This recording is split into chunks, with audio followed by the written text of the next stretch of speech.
नमस्कार दोस्तों, स्वागत करते हैं आप सभी का एक बार फिर से एसपीडी न्यूज़ के एक ताज़ा तरीन और आज के एक latest and fresh new episode पर, जहां पर हम आप सभी को बताने वाले हैं देश और दुनिया से जुड़ी कुछ बेहद बड़ी खबरों के बारे में। जी हां, आपको बता दें जो आज की सबसे पहली महत्वपूर्ण खबर आ रही है कि पीएम मोदी का चीन को बेहद सख्त संदेश दे दिया गया है।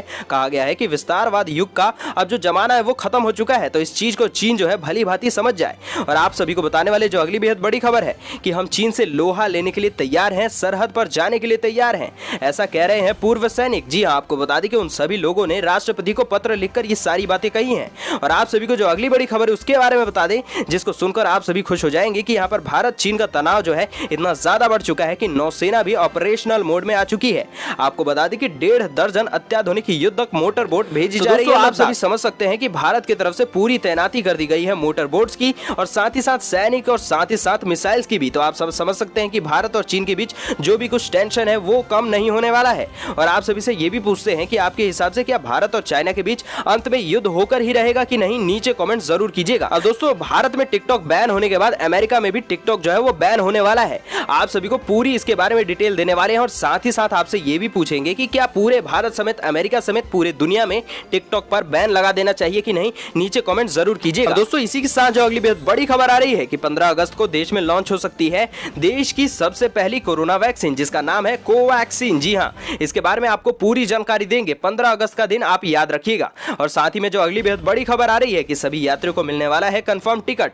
आप सभी अगर इन सारी चीजों से बेहद ज्यादा परेशान थे, यानी कि आपको कंफर्म टिकट नहीं मिला करते थे, तो आपके लिए बेहद बढ़िया खबर है। हम आप सभी को पूरी जानकारी इसके बारे में देने वाले हैं, तो बने रहिएगा। और साथ ही में आप सभी को बता दें कि चाइनीज एप्स बैन होने के बाद यहां पर बौखला चुका है चीन, और यहां पर WTO जाने की धमकी भी दे चुका है। इसके बारे में पूरी जानकारी आपको देने वाले हैं, क्योंकि यहां पर चाइना जो है एक बेहद बड़ा धमकी दे रहा है, वो भी भारत को। और साथ ही में आपको बता दें कि लद्दाख मुद्दे पर राहुल गांधी ने वीडियो के साथ में ट्वीट करके पीएम मोदी पर निशाना साध दिया है। कहा कि कोई तो झूठ जरूर बोल रहा है। इसके बारे में आपको भी पूरी डिटेल देने वाले हैं। अब दोस्तों, इसी के साथ जो अगली बेहद बड़ी खबर आ रही है कि अब सितंबर में होने वाली है जेईई मेंस, जेईई एडवांस और नीट की परीक्षाएं।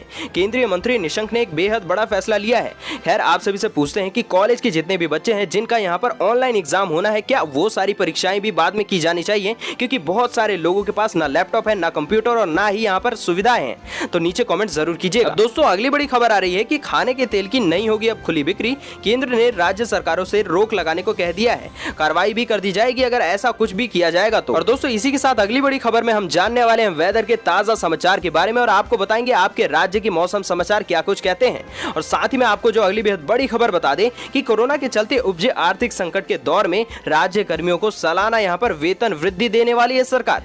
बेहद बड़ी खबर है। क्या आपके जो भी वेतन मिलते हैं क्या उसमें वृद्धि की जाती है कि नहीं, नीचे कमेंट जरूर कीजिएगा। अब दोस्तों, अगली बड़ी खबर आ रही है कि 48 महीने तक लीज पर ले सकेंगे अरीना और नेक्सा के चुनिंदा मॉडल्स, यानी कि अब आप गाड़ियों को भी लीज पर लेकर एंजॉय कर पाएंगे। और साथ ही में आप सभी को हम बताने वाले हैं कि किस तरीके से आपको मात्र 10 सेकंड में लोन जो है मिल जाया करेगा।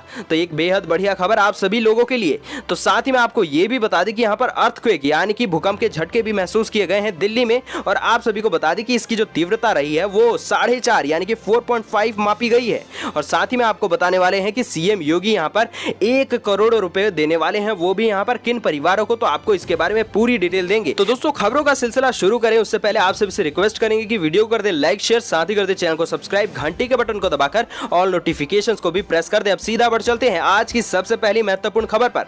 आपको बता दें कि यहाँ पर लद्दाख के अचानक दौरे पर पहुंचे पीएम मोदी ने चीन के साथ झड़प में घायल जवानों से मुलाकात की है और उनका उत्साह भी बढ़ा दिया है। इस दौरान पीएम ने जवानों को संबोधित करते हुए कहा कि देश के वीर सपूतों ने गलवान घाटी में जो भी अदम्य साहस दिखाया है वो पराक्रम की पराकाष्ठा है। और बता दें कि इस दौरान पीएम मोदी ने चीन को सख्त संदेश देते हुए कहा कि अब विस्तारवाद का युग समाप्त हो गया है और यह विकास का युग है। अब दोस्तों, अगली बड़ी खबर आ रही है कि इंदौर में रहने वाले सेना से सेवानिवृत्त पूर्व सैनिकों ने राष्ट्रपति के नाम पत्र लिखकर कहा है कि वे दुश्मन से लोहा लेने के लिए सरहद पर जाने को तैयार हैं। शुक्रवार को पूर्व सैनिक एवं वेटरन्स एसोसिएशन ऑफ इंदौर के पदाधिकारियों सहित करीब 50 पूर्व सैनिकों ने सांसद शंकर लालवानी को राष्ट्रपति के नाम पत्र लिखकर ये सारी चीजें सौंप दी है। और चलिए दोस्तों, इसी के साथ आप सभी को बता दें कि पूर्वी लद्दाख में चीन के साथ जारी सैन्य गतिरोध के बीच नौसेना भी ऑपरेशनल मोड में आ चुकी है। आपको बता दें कि नौसेना का एक दस्ता सेना के जवानों के साथ मिलकर पेंगोंग झील में गश्त कर रहा है। और आपको बता दें कि वहां गश्त के लिए पहले से उपलब्ध अत्याधुनिक अमेरिकी मोटर बोट के अलावा 1.5 दर्जन अत्याधुनिक युद्धक मोटर बोट भी लद्दाख में भेजी जा रही हैं। और बता दें कि गलवान घाटी में यहाँ पर 15 15 जून को भारत और चीन के सैनिकों के बीच खूनी झड़प हुई थी। आप सभी को पता ही होगा और आपको बता दें कि इसके लिए भारत जो है पीछे हटने को बिल्कुल तैयार नहीं है। जैसे जैसे चीन जो है अपना कदम आगे बढ़ाएगा, भारत भी अपने सारे सैनिकों, सारे मशीन गन्स और सारी चीजों को तैनात करता चला जाएगा। अब दोस्तों अगली बड़ी खबर के तहत आपको बता दें कि 15 अगस्त तक देश की पहली स्वदेशी कोविड-19 वैक्सीन लॉन्च करने का लक्ष्य रखते हुए Indian council of medical research यानी कि ICMR ने भारत बायोटेक के सहयोग से विकसित होने वाली वैक्सीन, जिसका नाम आपको बता दें तो कोवैक्सीन के ट्रायल में तेजी लाने के लिए कह दिया है।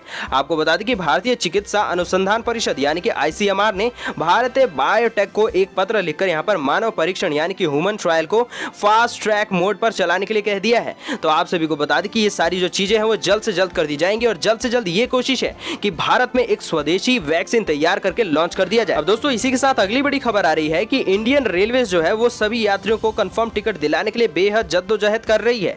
आप सभी को बता दें कि 151 प्राइवेट ट्रेन चलाने की तैयारी इंडियन रेलवे कर रहा है और इसे पब्लिक प्राइवेट पार्टनरशिप यानी कि PPP यानी कि PPP मॉडल पर चलाया जाएगा। और इन ट्रेनों के किराए को लेकर एक बेहद बड़ी बात सामने आई है कि इनका किराया महंगा नहीं होने वाला है, क्योंकि सिर्फ 5% ट्रेनों को ही प्राइवेट ऑपरेटर्स को दिया जाएगा और बाकी की 95% जो ट्रेन है उन सारी ट्रेनों को रेलवे ही चलाएगा। अब दोस्तों इसी के साथ अगली बड़ी खबर आ रही है कि भारतीय अमेरिकी पूंजीपति का कहना है कि वैश्विक IT हब सिलिकॉन वैली में किसी को भी भारत द्वारा टिकटॉक जो है उस पर प्रतिबंध लगाए जाने का कोई भी यहाँ पर दुख या फिर कह सकते हैं कि खेद नहीं है, बल्कि वहाँ के लोग चाहते हैं कि अमेरिका में भी जल्द से जल्द टिकटॉक को बैन कर दिया जाए।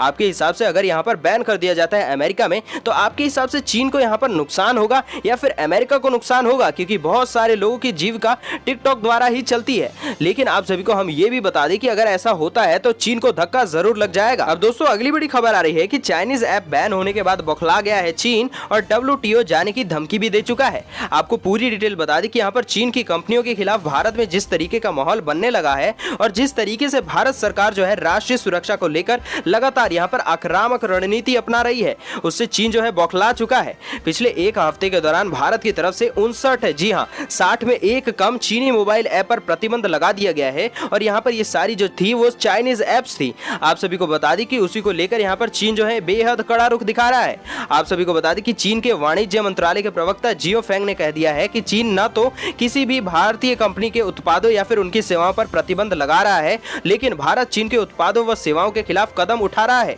और जो कि WTO प्रावधानों का सीधा सीधा उल्लंघन है। अब दोस्तों अगली बड़ी खबर आ रही है कि अब से खाने के तेल जो होते हैं वो खाली नहीं बिका करेंगे।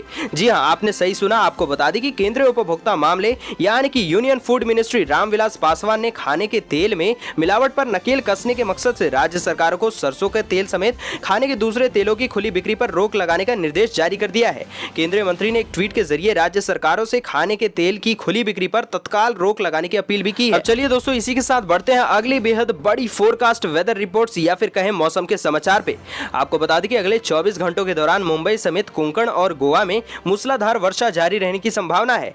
तटीय कर्नाटक, केरल, अंडमान और निकोबार द्वीप समूह, असम, मेघालय, मणिपुर, नागालैंड, बिहार के उत्तरी भागों, दक्षिणी पश्चिमी मध्य प्रदेश, दक्षिणी पूर्वी राजस्थान के कुछ हिस्सों में हल्की से मध्यम बारिश हो सकती है। और बता दें कि उत्तरी तटीय आंध्र प्रदेश, दक्षिणी ओडिशा, तेलंगाना, छत्तीसगढ़, उप हिमालय में पश्चिमी बंगाल और सिक्किम में भी अधिकांश स्थानों पर हल्की से मध्यम बारिश हो सकती है। और साथ ही आपको बता दें कि पंजाब, हरियाणा, पश्चिमी उत्तर प्रदेश और पश्चिमी राजस्थान में भी मौसम जो है शुष्क ही बना रहेगा। दोस्तों इसी के साथ अगली बड़ी खबर आ रही है कि दिल्ली सहित देश भर में कोरोना संक्रमण के मामले को देखते हुए यहाँ पर जो जेईई मेंस, जेईई एडवांस और नीट की परीक्षाएं थी उन सभी को टाल के सितंबर में रख दिया गया है। आप सभी को बता दें कि जेईई मेंस की परीक्षा अब 1 से 6 सितंबर के बीच होगी, जेईई एडवांस की परीक्षा 27 सितंबर को और नीट की परीक्षा 13 सितंबर को होने वाली है। अब अगली बड़ी खबर आ रही है, आप सभी को बता दें कि जैसा कि आप जानते हैं कि पीएम मोदी ने लद्दाख का दौरा किया है, उसी पर आपको बता दें कि एक बार फिर से हमलावर तेवर में नजर आए हैं यहाँ पर राहुल गांधी।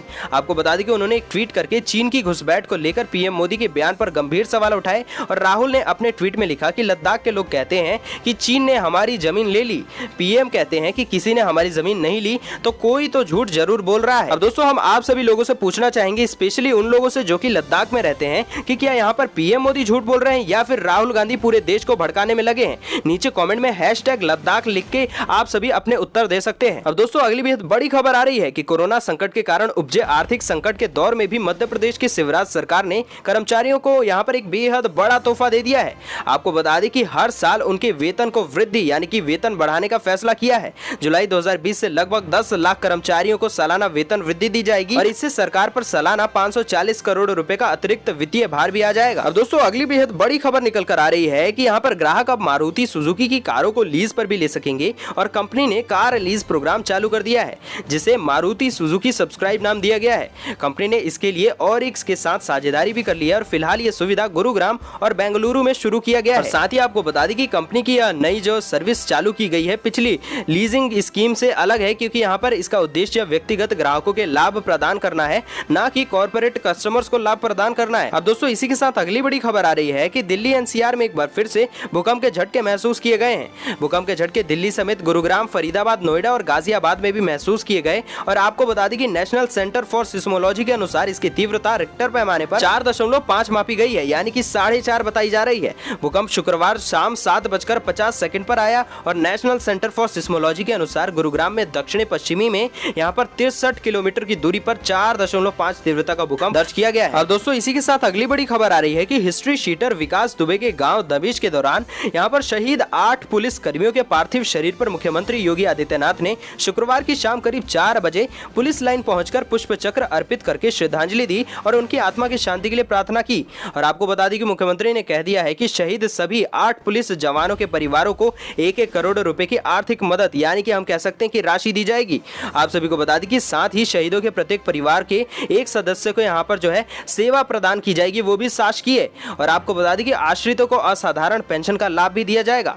साथ ही आपको बता दें कि उन्होंने ये भी कहा है कि पुलिस जवानों की शहादत को व्यर्थ नहीं जाने दिया जाएगा और इस घटना के दोषी किसी भी व्यक्ति को नहीं छोड़ा जाएगा, उसे कानून के दायरे में कठोर से कठोर सजा दिलाई जाएगी। अब दोस्तों अगली बेहद बड़ी खबर आ रही है कि यहाँ पर HDFC बैंक ने अपने डिजिटल व्हीकल लोन स्कीम का विस्तार करके 1000 शहरों तक ये जो सुविधा है उसको पहुंचा दिया है। आपको बता दें कि इस योजना के तहत वाहन लोन सिर्फ 10 सेकंड, जी हाँ आपने सही सुना, कि सिर्फ 10 सेकंड में दे दिया जाता है। हालिया हुए कई अध्ययनों और सर्वों में ये बात सामने आई है कि संक्रमण के काल में लोग जो है पब्लिक ट्रांसपोर्ट की बजाय निजी वाहनों में सफर करना ज्यादा पसंद करेंगे।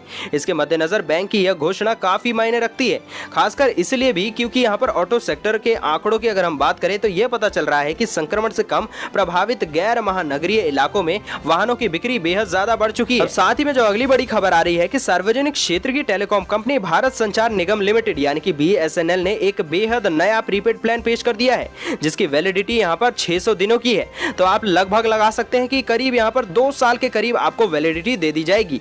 मार्केट के हिसाब से देखें तो ये फिलहाल किसी भी कंपनी के प्लान में सबसे ज्यादा वैलिडिटी देने वाला प्लान है। और आपको बता दें कि आमतौर पर मैक्सिमम जो प्लान मिलते थे 1 साल के मिलते थे, लेकिन ये करीब 2 साल का है।